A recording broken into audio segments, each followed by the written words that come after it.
साधु और एक डाकू दोनों की मृत्यु संयोगवश एक ही दिन हुई। मृत्यु के बाद जब उनके प्राण यमदूतों के साथ यमलोक पहुंचे तो उन्हें धर्मराज के विशाल दरबार में प्रस्तुत किया गया।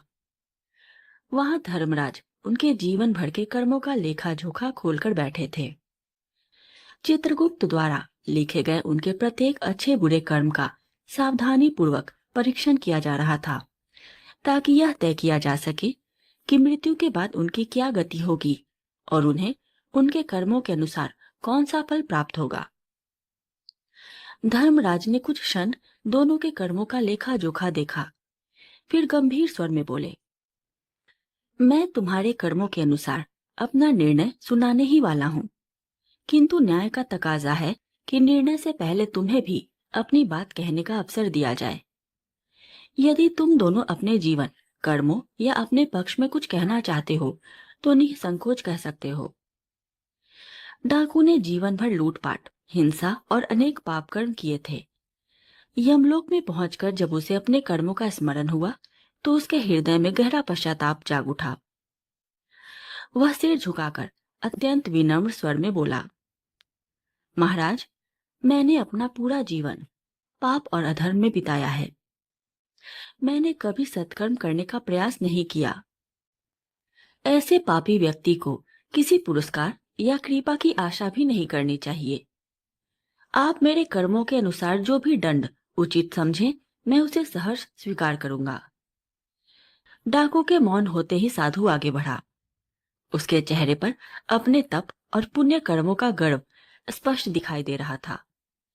वह आत्मविश्वास से भरे स्वर में बोला, महाराज, मैंने अपना संपूर्ण जीवन तपस्या, पूजा पाठ और ईश्वर की भक्ति में व्यतीत किया है। मैं कभी असत्य और अधर्म के मार्ग पर नहीं चला। सदैव सत्य, धर्म और सत्कर्मों का पालन किया है। अतः मुझे पूर्ण विश्वास है कि मैं स्वर्ग का अधिकारी हूँ। कृपा करके मेरे लिए वहां के सुख साधनों और उत्तम व्यवस्था का शीघ्र प्रबंध किया जाए। धर्मराज ने दोनों की बातें ध्यानपूर्वक सुनी।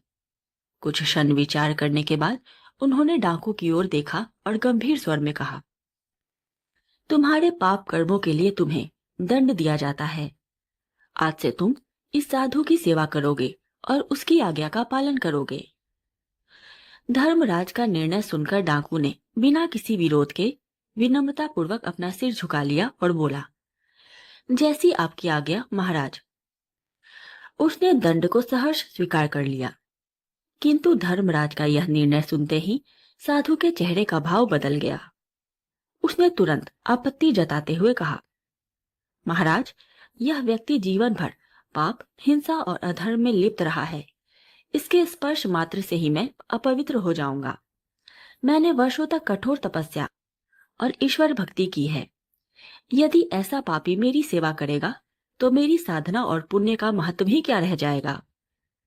मुझे लगता है कि मेरे सत्कर्मों और तपस्या का उचित सम्मान नहीं किया जा रहा है। साधु की बातें सुनकर धर्मराज अत्यंत क्षुब्ध हो गए। उनके चेहरे पर कठोरता छा गई। उन्होंने गंभीर स्वर में कहा, यह वही डाकू है जिसने अपने जीवन में न जाने कितने निर्दोष लोगों को लूटा और कितनों की हत्या की। फिर भी मृत्यु के बाद इसे अपने पापों का बोध हो गया है।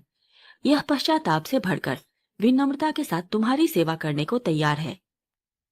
धर्मराज ने आगे कहा, किंतु तुम, जिसने वर्षों तक तपस्या, पूजा और भक्ति का दावा किया, आज भी अहंकार से मुक्त नहीं हो सके।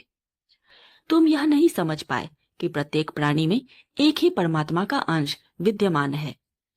तुम्हारी तपस्या ने तुम्हारे मन को निर्मल करने के बजाय अहंकार को और बढ़ा दिया।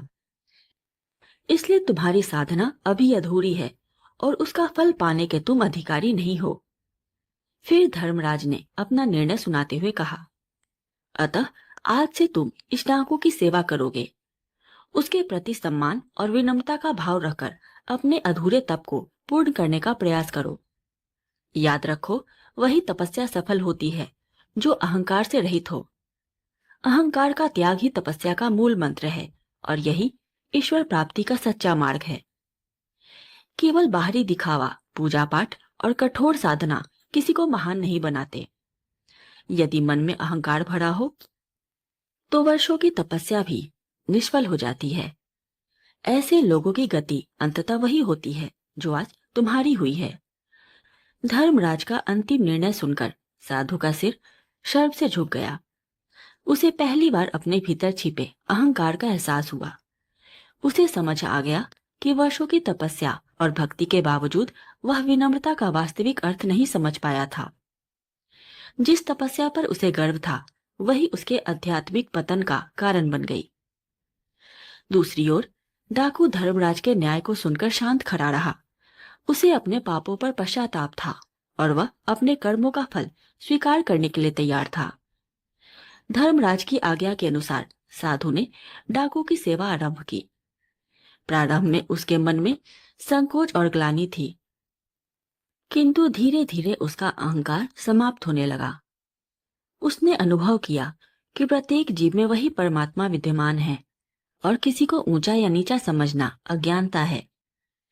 समय बीतने के साथ साधु का हृदय निर्मल हो गया। अब उसमें न अभिमान था न स्वयं को श्रेष्ठ समझने का भाव। तब धर्मराज ने कहा, अब तुम्हारी तपस्या पूर्ण हुई है, क्योंकि तुमने अपने सबसे बड़े शत्रु अर्थात अहंकार पर विजय प्राप्त कर ली है। कहानी की सीख। ईश्वर को बाहरी आडंबर, व्रत, पूजा या तपस्या से अधिक मन की पवित्रता प्रिय है।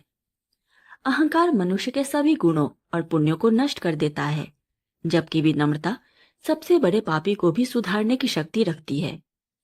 इसलिए सच्ची तपस्या का सार यही है कि मनुष्य अपने अहंकार का त्याग करे और सभी में परमात्मा का स्वरूप देखें।